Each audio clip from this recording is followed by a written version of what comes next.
Buenos dias. Good morning, everyone. My name is Jonny Smith. I'm a DMA candidate at the University of Toronto. I'm here today to speak briefly about my research into collaborative relationships between composers and performers, specifically percussionists. I'll be examining some of the significant composer-performer relationships among the pioneers of contemporary percussion music. I will also be discussing some recent interviews I've conducted with composers and percussionists who are involved in long-term collaborative relationships. The main questions that I've tried to address with my research are: how are these types of collaborative relationships initiated? How do they develop over time? What is their effect on the music that is produced? And what is their effect on the individual practice of the artists involved?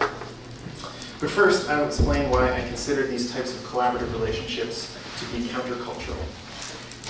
The culture to which I refer is that of the Western art music tradition, in which there is a hierarchical division of roles between composers and performers.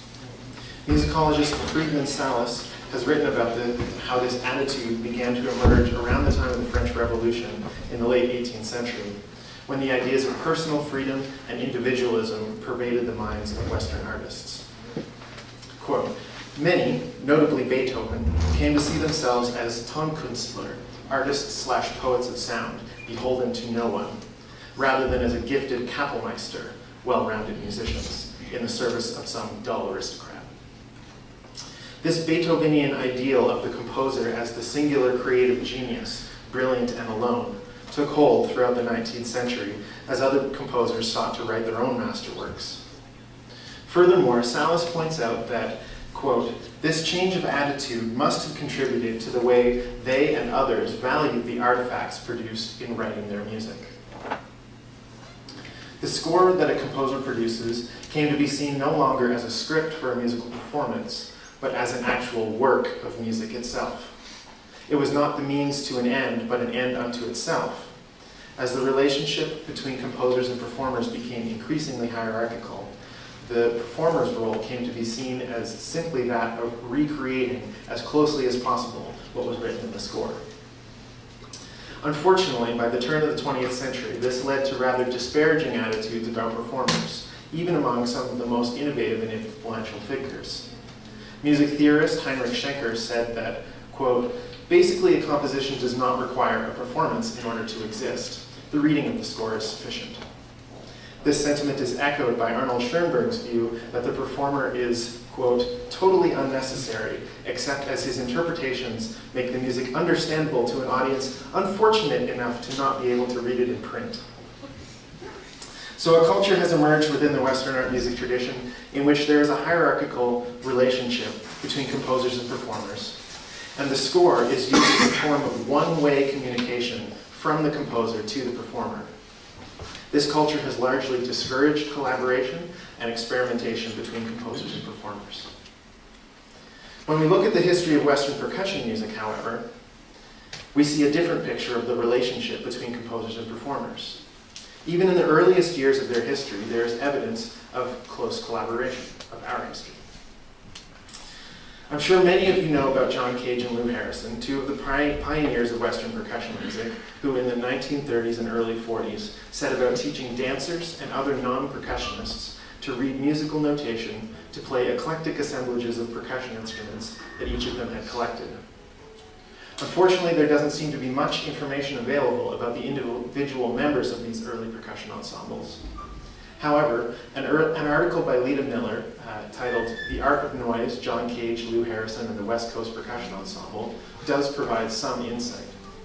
Between 1938 and 1940, when Cage was living in Seattle and teaching at the Cornish School, he presented a number of concerts of only percussion music, the first of their kind in America. Aside from Cage and his wife, Xenia, only two other individuals performed consistently on all of those concerts: a pianist named Margaret Jansen and a eurythmics instructor named Doris Dennison. Following this period, Cage quit his job at the Cornish School and with Xenia moved back to San Francisco. Jansen and Dennison, remarkably, also left Seattle to move south with the Cages. In 1941, when Cage presented a joint concert with Lou Harrison in San Francisco, which included the premiere of one of his most difficult and complex percussion works, Third Construction, Jansen's and Denison's names again appear on the program. Now, the program does not indicate whether these women were the ones who premiered third construction along with the Cages, but the fact that they had demonstrated a significant commitment to performing Cage's music for the better part of 4 years leads one to believe that they were likely the performers Cage would have chosen to perform this work. Furthermore, I'd be willing to bet that it was precisely because Cage had this group of 4 performers, including himself, with whom he had a significant history, that he felt he could write a piece like Third Construction with all of its layers of complexity and trusted them to be able to play it. This raises the question of whether Third Construction would be the same piece or would even exist at all without Jansen and Denison. Nearly 2 full decades later, in the late 1950s, Christoph Caskel first met Karlheinz Stockhausen when performing in the premiere of Gruppen, an orchestra piece which involved 12 percussionists. Then, in 1959, Stockhausen wrote Zyklus, the first ever Western solo percussion piece, using many of the same instruments as he had employed in Gruppen, and asked Caskel to perform it. In an unpublished interview, when asked why he thought Stockhausen chose him to play the new solo work instead of one of the other 11 percussionists from Gruppen, Caskel said, quote, "These were traditional orchestra musicians who specialized in Verdi, Brahms, and Beethoven. They really didn't want to play modern music. There was nobody who would make the extra effort to practice difficult marimba or vibraphone parts. And Stockhausen knew that. They weren't interested in music like this.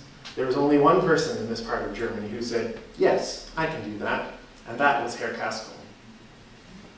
Once again, we see the availability and willingness of performers to approach new music has a significant influence on the work of composers. With Caskel, however, it was more than just a willingness to learn the music, but also a willingness to explore new ideas and concepts of sound alongside the composer. In the same interview, Caskel describes the experience of workshopping one of Stockhausen's ideas for the piece.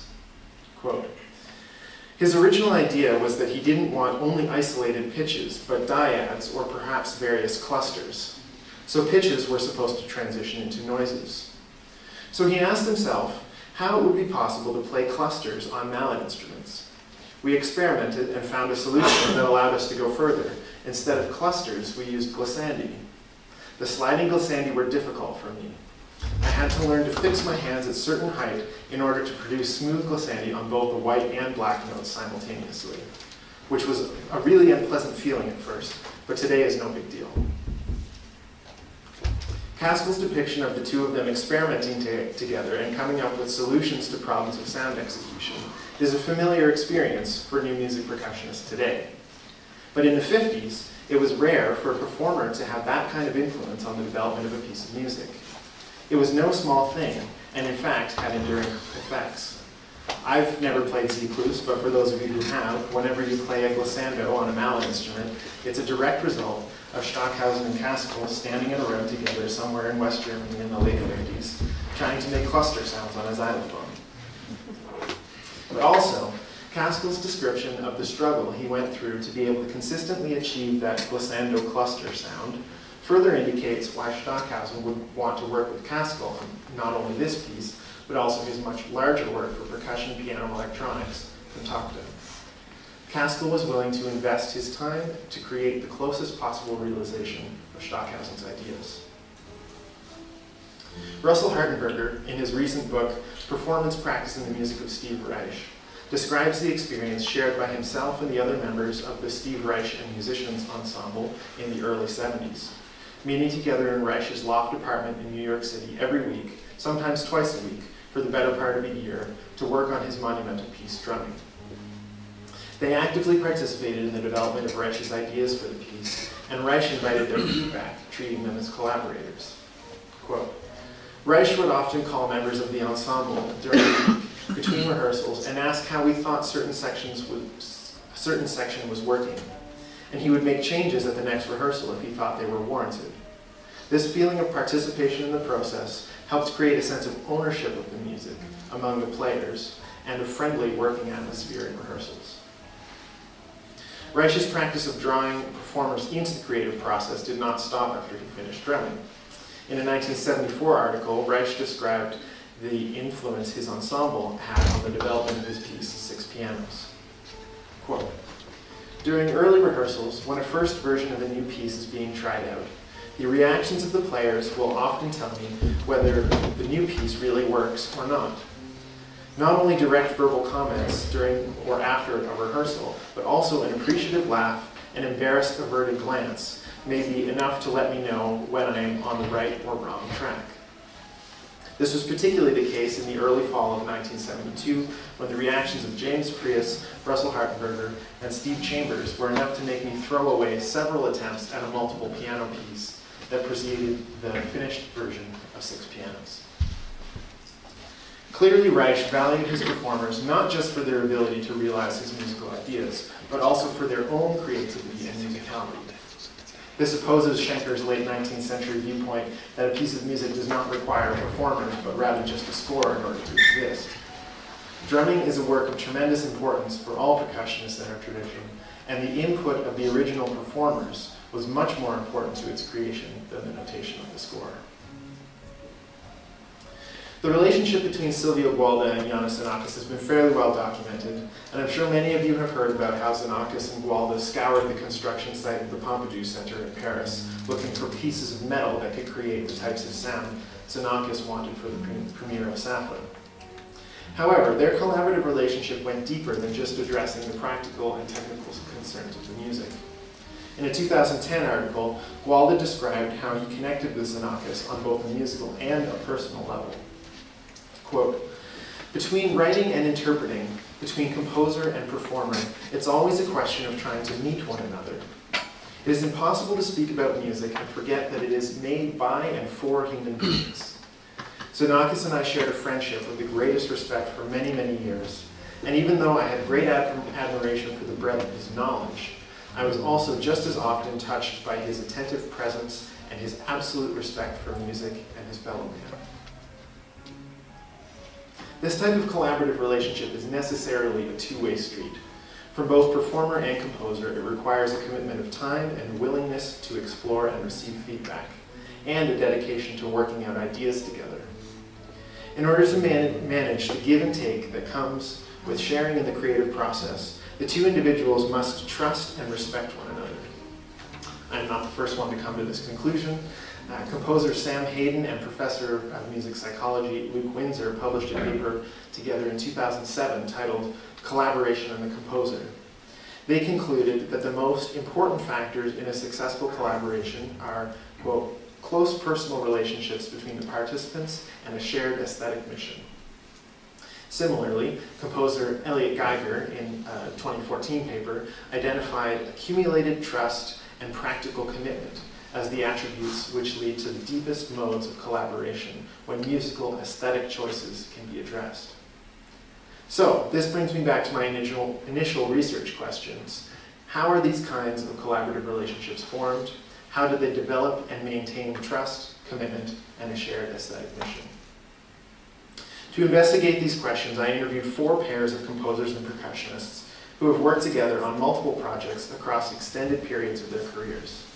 Christos Hatzius and Beverly Johnston, Eric Griswold and Vanessa Tomlinson, Michael Pizarro and Greg Stewart, and Nicole Lise and Ben Reimer. And if any of the names on the screen are not familiar to you, I strongly encourage you to check out their music because it's all really cool. I asked each one of them generally what considerations are most significant in their decision to take on a new project. Amazingly, none of them mentioned grant funding or a paycheck as one of their primary concerns. Each one said that they first considered who they would be working with on the project and whether they thought the project had potential to be something of real musical and artistic value. Furthermore, the composers said that they don't think about writing for instruments, but rather for people, meaning that who the commissioner is has a foundational influence on the writing of the piece. This, however, is the only interview question to which the answers of all the participants were unanimous. In every other aspect, these 4 collaborations exhibited a wide range of approaches to collaboration and working methods. In 2016, composer and researcher Alan Taylor published an article titled "Collaboration in Contemporary Music, a Theoretical View." He proposes that there are 2 main aspects of music creation: the imagination of ideas and the decision-making or editing of them. Based on these two criteria, he creates 4 categories of working relationships: hierarchical, cooperative, consultative, and collaborative work. You can see how he defines each of these categories based on his 2 criteria in the table. He further proposes the idea that a creative partnership can transition between these working modes depending on the context of the project and the willingness of the participants to move beyond the traditional division of roles. Of the 4 pairs of collaborators that I interviewed, 2 of the pairs have transitioned from hierarchical working methods through Taylor's other 3 categories. For Vanessa Tomlinson, even in the earliest stages of working together with Eric Griswold on a piece called Hypnotic Strains, she had some influence on the generating of ideas through the demonstration of her signature standing drum set, which Griswold used in the piece. She also made some decisions about the material, particularly with the treatment of passages on the kick drum, which she described as aspirational rather than realistic. Following this first joint project, Tomlinson and Griswold have done several more projects together, including co-composing and performing together in the context of their Clocked Out duo. Similarly, Michael Pizarro and Greg Stewart have spoken publicly about how throughout their working relationship, they have each taken on the roles of both composer and performer, generating ideas and making decisions about the outcomes. It is clear that over time and across multiple projects, they have learned to trust each other's judgment and build off each other's creativity. However, not all composer-performer relationships venture into this type of collaboration, and it is not necessarily desired by the participants. Beverly Johnston and Christos Hatsis, who, similar to Tomlinson and Griswold, have been working together since the late 90s, have maintained a clear division of roles in their working relationship. Hatsis composes and Johnston performs. This doesn't mean, though, that they do not influence one another. When discussing their first major project together, Fertility Rites for solo marimba and audio, Hatsis described how Johnston could achieve a degree of lyricism in her playing that he had never heard from other percussionists before, which inspired much of the marimba writing of the piece. However, as this was his first composition for marimba, some of the passages were awkward to play, and Johnston ended up changing notes in certain sections of the piece. The result of this was the eventual addition of an ossia part to the score, which reflects how Johnston plays it. When I asked Hatsis about making changes to the score after the piece had been premiered, he said, quote, "There are things that Bev feels like, this is how I understand this passage, and this is how I'm going to play it. And I don't understand it that way. So respectfully disagreeing is part of the process, but it is not like I don't approve of the way she plays, because as I said, I write for people. The people are more important than the music." Hatsis is able to permit certain discrepancies between his score and Johnston's performance because he appreciates her perspective and her musicality. If what he's really after is lyrical marimba lines and Johnston's alterations help her to play more lyrically, then it is an acceptable compromise. Furthermore, Hatsis states later in the interview that his marimba and other percussion writing has improved as a result of working with Johnston and receiving her feedback on his music. In the case of Nicole Lizet and Ben Reimer, their working relationship across a decade has remained strictly hierarchical. Reimer is a drum set specialist, and after being involved in the performance of some of Lizet's ensemble music at the Winnipeg New Music Festival, he commissioned her to write a solo drum set piece titled Ringer in 2009. In describing their process of working on that piece, and all subsequent pieces on which they have collaborated, both of them make it clear that Lizet does not rewrite any of her music based on what is idiomatic for the performer, nor does she seek feedback on what she has written. Yet, there is still a significant degree of influence that Reimer has on the music that Lizet writes for drum set. When asked how working with Reimer has affected her practice as a composer, Lizet said, "Ben and I hang out. We spent a night listening to different Stuart Copeland hi-hats, like 2-second moments from albums, nerdy stuff like that. That's the feedback. When we start talking about things that we love, moments in recordings that we love. He'll say something, it'll just come up, oh, that part, these measures make me feel this way. I won't forget that. So the next piece I'm writing for this player, automatically there are connotations. When I'm writing for Ben, I'm not thinking about drumming, I'm thinking about Ben. Even in a very hierarchical working mode, these interactions and personal relationships between composer and performer engaged in long-term partnerships can have lasting influence on the repertoire. Music is not created singularly within the mind of the composer, as the traditional culture of Western music would have us believe. It is created socially, by sharing ideas, learning from one another, and through relationships predicated on trust and a shared mission. These collaborative relationships have helped to expand and diversify the repertoire, because by working together, composers and performers create music that is unique to anything either one of them would have created on their own. Therefore, when these types of relationships are nurtured, creativity and innovation flourish. This has been the case throughout the history of Western percussion music and continues to be the case today. Muchas gracias. Thank you.